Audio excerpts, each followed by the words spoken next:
Hello everyone and welcome back to the third part of this sample paper जहाँ पे हम लोग section C में 3 मार्क्स का क्वेश्चन सॉल्व करेंगे हम लोग। ठीक है, जैसे कि हम लोग 1 मार्क्स और 2 मार्क्स को कवर किए थे, तो होपफुली आप लोगों को अच्छा लगा होगा। एंड सॉल्यूशन के साथ दे रहा हूँ ताकि जो सॉल्यूशन देखने के बाद आपको क्वेश्चन और सॉल्यूशन दोनों का पता चले, क्वेश्चन के टाइप का और सॉल्यूशन किस तरीके से लिखना है, आंसर किस तरीके से लिखना है उसका भी पता चले। ठीक है, तो चलो शुरू करते हैं सेक्शन सी वाला पार्ट। फर्स्ट क्वेश्चन देखो, this one, what is Wheatstone bridge? Okay, very common and very simple question.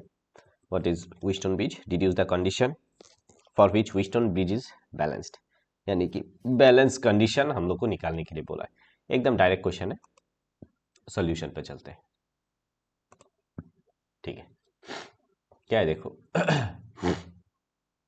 Wheatstone bridge is an arrangement, okay, just a minute, okay, या ऑफ 4 रेजिस्टेंस। जैसे कि हमें पता है कि यहाँ पे देख सकते हो कि 4 रेजिस्टेंस है यहाँ पे, ठीक है ना, ओके, यस, 4 रेजिस्टेंस है and in the bridge 4 resistance R connected by 4 arms, है ना, ऑफ द क्वाड्रिलेटरल। ठीक है, और इतना ही आप लोग लिख सकते हो कि यहाँ पे एक वन डायगोनल एक बैटरी है और एक की के साथ कनेक्टेड है। ठीक है, सिंपल। और पी क्यू आर एस को हम लोग क्या बोलते हैं? रेशियो आर्म बोलते हैं। ठीक है, इसको आप यहाँ पे लिख सकते हो and this is the figure. और जैसे कि बैलेंस कंडीशन पूछा है, तो यहाँ पे एक्चुअली I1 I2 इस तरीके से दिया है। देखो, I1 इस डायरेक्शन पे, I1 यहाँ पे डायरेक्शन नहीं दिया है। सो एक्चुअली माउस से क्लिक करके लिखना बहुत टफ है यहाँ पे। देखो मैं ट्राई करता हूँ, I1 और इस साइड से है I2। So it's very easy part, कोई भी बुक में मिल जाएगा। एंड अगर आपको बुक में नहीं मिलता है तो डेफिनेटली मेरे चैनल पे तो है ही, करंट इलेक्ट्रिसिटी पार्ट पे, व्हीटस्टोन ब्रिज वाला पार्ट पे है। ठीक है, अच्छा, तो बैलेंस कंडीशन क्या होता है कि this is the balance condition, इसको तुम्हें डिराइव करना है। ठीक है, याद रखना है, this is the balance condition. Okay, चलो नेक्स्ट क्वेश्चन, सिंपल क्वेश्चन है ये, 3 मार्क्स का है। तो देखो, इसके ऊपर व्हीटस्टोन ब्रिज का डेफिनेशन के ऊपर 1 मार्क और इसके ऊपर बैलेंस कंडीशन निकालने के लिए 2 मार्क। ठीक है, okay, next next question 23, write any two distinguished feature between conductor, semiconductor, insulator on the basis of energy band diagram। Very important, इस बार के लिए बहुत बहुत इंपॉर्टेंट है। एनर्जी बैंड डायग्राम के बेसिस पे मुझे क्या करना है? कंडक्टर, सेमीकंडक्टर और इंसुलेटर को डिफरेंशिएट करना है। चलो देखते हैं किस तरीके से। This is the thing, okay, देखो मेन चीज क्या है एनर्जी बैंड डायग्राम में, ये जो गैप है ना, this portion, this is important. यहाँ पे देखो वेरी सिंपल है, ये कंडक्शन बैंड है ऊपर का और नीचे का है बैलेंस बैंड। ओके, और ये जो एनर्जी गैप है, इन केस ऑफ कंडक्टर ये 0 होता है। ठीक है, in case of semiconductor, this is for semiconductor, ये 3 इलेक्ट्रॉन वोल्ट से कम होता है एनर्जी गैप। ठीक है, ये है कंडक्शन बैंड और this one is valence band नीचे का। ठीक है, और इसमें क्या होता है, ये 3 इलेक्ट्रॉन वोल्ट से ज्यादा है, यानी कि दिस इज इंसुलेटर। ये क्या है? इंसुलेटर का है, बी वाला। ठीक है, ओके, आई होप ये समझ में आ गया होगा। तो डिस्टिंग्विश फीचर क्या है? देखो यहाँ पे जो है नियरली ओवरलैप कर रहा है। ठीक है, और कंडक्शन बैंड पे ओवरलैप कर रहा है डेफिनेटली। यहाँ पे इंसुलेटर पे क्या कर रहा है? देखो, separated by large energy gap, and semiconductor में स्मॉल एनर्जी गैप पे है। जैसे कि बता दिया, 3 इलेक्ट्रॉन वोल्ट से कम होता है। ओके, तो ये हो गया इसका आंसर। तो यहाँ पे एक्चुअली क्या हो रहा है, देखो ये जो डायग्राम पे तुम्हें 2 मार्क्स मिल जाएगा और जो डिस्टिंग्विश फीचर्स है उस पे 1 मार्क मिल जाएगा। ठीक है, आंसर दिया हुआ है, पॉज करके लिख सकते हो। ठीक है, कोई बड़ी बात नहीं है। Next question, red light however bright it is cannot produce the emission of electrons from a clear zinc surface, but even weak UV radiation can do so। why? देखो, ये अल्ट्रा वायलेट यानी कि वायलेट और ये red, एक है bright वाला, ठीक है, ये क्या है, ये ब्राइट है, और एक है वीक यानी कि लेस ब्राइट। अब बात ये है कि एमिशन जो है, एक मेटल से एमिट करना इलेक्ट्रॉन, वो डिपेंड्स ऑन फ्रीक्वेंसी, ठीक है, not on intensity, not on intensity.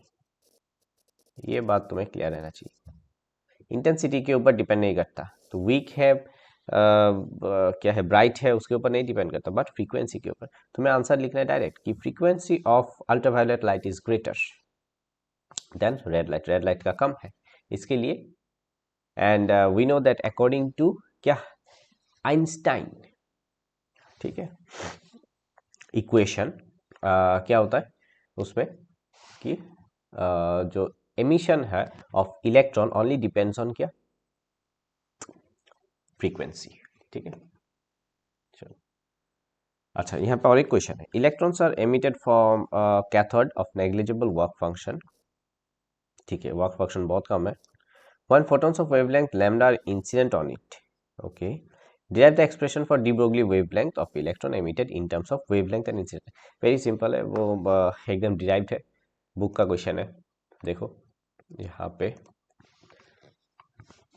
ठीक है, यहाँ पे आंसर क्या दिया है, देखो, frequency of UV light is more than red light, जो कि मैंने अभी अभी बताया, और ये है डिराइव्ड, ठीक है, जैसे कि पता है कि डी ब्रोगली वेवलेंथ थी, तो हमें पता है h बाई एम भी, ठीक है ना, तो एम वी के जगह पे ये बिठा दिया, ठीक है, तो ये root H lambda by 2mc, ठीक है, ये आ गया। नेग्लिजिबल वर्क फंक्शन बोला है ना, तो negligible work function means what, ये जो वर्क जो वर्क फंक्शन है दिस वन, इसको हम लोग क्या करेंगे, जीरो करेंगे, देखो यहाँ पे जीरो कर दिया, ठीक है, तो एच सी बाई लैम्डा आ गया क्या, हाफ एम बी स्क्वायर, जो हमें पता है ई वी नॉट भी हम लोग लिखते हैं, ठीक है ना। चलो नेक्स्ट, नेक्स्ट क्वेश्चन में क्या पूछा है कि draw a plot of potential, this is important, very very important, exam देने के बाद मुझे बोलना वापस आके, draw a plot of potential energy of pair of nucleons as a function of their separation, mark the region where attractive, और ये बहुत बार पीबीएस, ये PYQ का क्वेश्चन है, बहुत बार आया है पीबीएस के क्वेश्चन में, बहुत बार आया है। Any two characteristics of nuclear force का कुछ दो कैरेक्टरिस्टिक्स, तो चलो बहुत सारा कैरेक्टरिस्टिक्स है, उसमें से हम लोग देख लेते हैं। देखो this is the figure, NCERT में आप लोगों को मिल जाएगा ये ग्राफ, अगर नहीं मिलता है तो डेफिनेटली यही तो आंसर है, इसको ड्रॉ कर लो पॉज करके, ठीक है। ये वाला पोर्शन क्या दिखाता है, ए टू बी दिखाता है repulsive, y, this is positive, और नेगेटिव वाला पार्ट दिखाता है क्या, अट्रैक्टिव, ठीक है। सो देखो this is the thing, characteristics क्या है, न्यूक्लियर फोर्स ऑलवेज अट्रैक्टिव होता है and stronger than any other forces, charge independent होता है और शॉर्ट रेंज फोर्स होता है, ठीक है। ऐसे बहुत सारा कैरेक्टरिस्टिक्स मैंने ऑलरेडी करके दिया, कहाँ पे, मेरे चैनल के प्लेलिस्ट पे, ठीक है, सभी आंसर मिल जाएगा, सभी आंसर इन डिटेल्स, ठीक है। चलो तो ये आप लोग ड्रॉ कर लो, अगर नहीं होता है तो, और न्यूक्लियर चैप्टर के एनसीईआरटी बुक में मिल जाएगा सेम, ठीक है। चलो बिना देर किए नेक्स्ट क्वेश्चन पे चलते हैं, show that radius, oh very common, कि directly proportional to n square, r proportional to n square, या फिर r equal to r naught n square, ये तो ये प्रूफ करने के लिए बोला है। कितना मार्क्स, 3 मार्क्स, वेरी सिंपल, मेरे चैनल पे जाओ, एटॉम चैप्टर में पूरा डिराइवेशन किया हुआ है, ठीक है।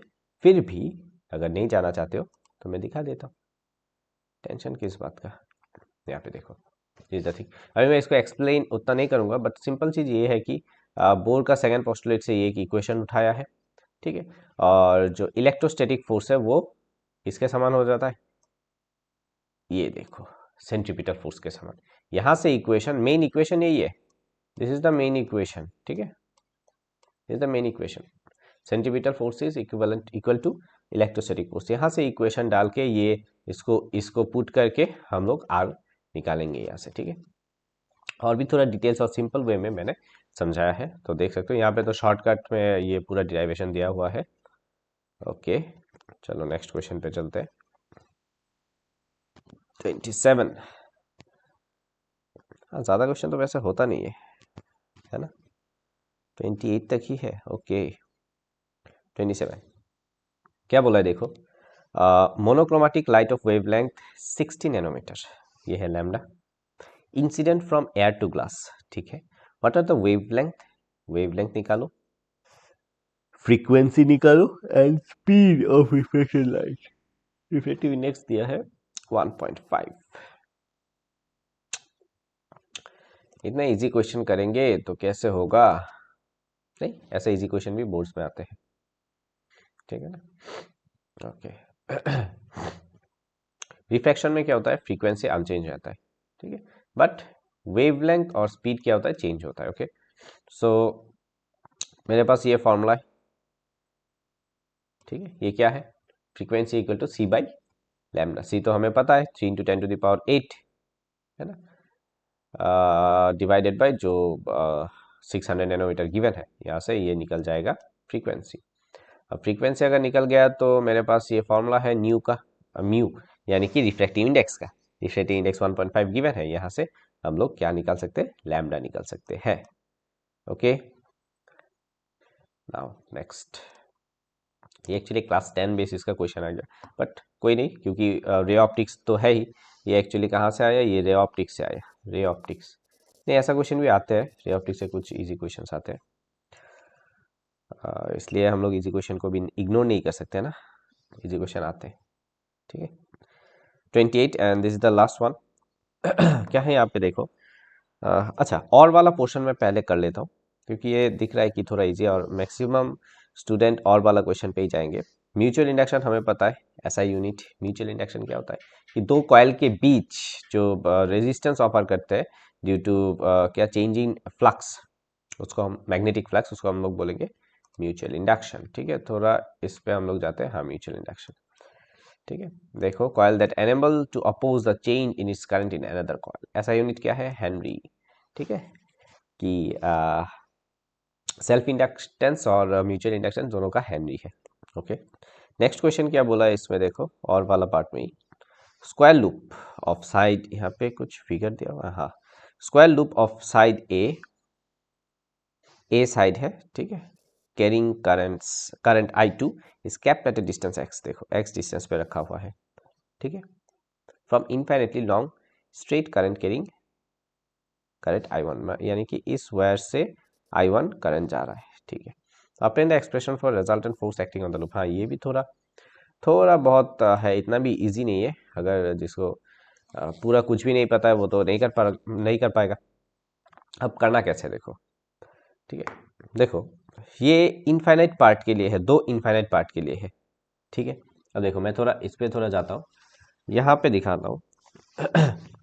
यानी कि यहाँ पे दो वायर है, देखो ये एक वायर है नंबर 1, ये एक नंबर 2, और ये एक नंबर 3। नंबर 2 कौन सा है, this is number 2, this is, ये वाला नंबर 2 है, ये नंबर 3 है। अब ये वाला पोर्शन के लिए कोई मैग्नेटिक फील्ड इफेक्ट फोर्स नहीं आएगा, ठीक है। तो दो पैरेलल वायर के बीच हम लोग फोर्स निकाल सकते हैं, आइदर इस तरीके से या ऑपोजिट डायरेक्शन में फोर्स निकाल सकते हैं। फॉर्मूला क्या है, F equal to mu naught by 4 pi two I1I2/R, ठीक है। फोर्स पर यूनिट लेंथ होता है ये, याद रखना, force per unit length very very important है, बार बार समझा के बोल चुका हूँ, ये force per unit length, this is important question. और ये बहुत बार सैम्पल पेपर में ये दिया गया है, शायद ये प्रीवियस ईयर पेपर में नहीं आया है, बट आ सकते हैं, ठीक है। कहीं ना कहीं ये क्वेश्चन दिखा हुआ लग रहा है मुझे। तो एक देखो, एक क्या है, तो एक के लिए जो फोर्स होगा अगर ऑपोजिट डायरेक्शन में होता है तो यहाँ पे क्या होता है, रिपल्शन होता है। और ये देखो 1 और 3 के बीच क्या होगा, अट्रैक्शन होगा, ठीक है। और 1 और 2 के बीच क्या होगा, रिपल्शन होगा, ठीक है। यानी कि ये वायर जाएगा इस तरफ और ये वायर आएगा इस तरफ, समझ में आ रहा है। तो एक फोर्स अगर हम लोग लेंगे F1, एक फोर्स लगेगा F2, तो नेट फोर्स हो जाएगा F1 माइनस F2, ठीक है। F1 क्यों पहले लिखा, बिकॉज F1 ग्रेटर है, ठीक है ना, F1 ग्रेटर है F2 का, क्योंकि ये पास में है तो फोर्स ज़्यादा होगा, दिस इज द थिंग, समझ में आया। अब इसको हम लोग यहाँ पे देखते हैं, चलो यहाँ पे देखो, हाँ यहाँ पे देखते हैं, सी इसको थोड़ा जूम करें क्या, इस तरीके से, ओके नाइस, ओके। क्या दिया है देखो, एक वाला पार्ट जो है away from the infinite wire, ठीक है। देखो F1 क्या है, म्यू नॉट बाय 4 पाई, यहाँ पे 2 था, 2 को काट दिया है, ठीक है। और एक है x प्लस a डिस्टेंस पे, तो F2 ये। अब नेट फोर्स क्या हो जाएगा, F1 माइनस F2, माइनस करने के बाद ये निकल के आता है, ठीक है। इतना सिंपल है, बट ये फॉर्मूला बेस्ड है। जिसको फॉर्मूला आता है और थोड़ा रिजॉल्व करना आता है वेक्ट्रिकली, उसको ये क्वेश्चन ईजी लगेगा, ठीक है, सिंपल है। चलो नेक्स्ट की तरफ चलते हैं। Okay, this is the thing. Okay 28, this one क्या बोला है, square loop of side 12 centimetre with its sides parallel to x and Y axis is move with velocity given है in positive x direction in an environment containing magnetic field in positive z direction, यानी कि z direction पे magnetic field है। Okay, x y axis पे क्या है, square loop with it's sides parallel to x and Y axis. Okay, समझ में आ गया। Field is neither uniform in space nor constant in time. Okay, it has gradient of इतना पर, देखो क्या बोला है, ग्रेडियंट यानी कि वो चेंजिंग है, नाइदर यूनिफॉर्म है, ये देखने वाला बात है। मैग्नेटिक फील्ड अभी यूनिफॉर्म नहीं है। Along the negative x axis increases by इतना पर सेंटीमीटर, जो पहले बोला ग्रेडियंट, यानी कि डिस्टेंस के साथ मैग्नेटिक फील्ड, जिसको बोलते हैं magnetic gradient, field gradient. Okay, okay, and decreases with time at rate of 10⁻³ tesla per second. Determine the direction, okay, and magnitude of induced current. हमें पता है induced EMF equal to d∅/dt, है ना, यानी कि एरिया बाहर dB/dt, ये formula use होगा E, ठीक है ना।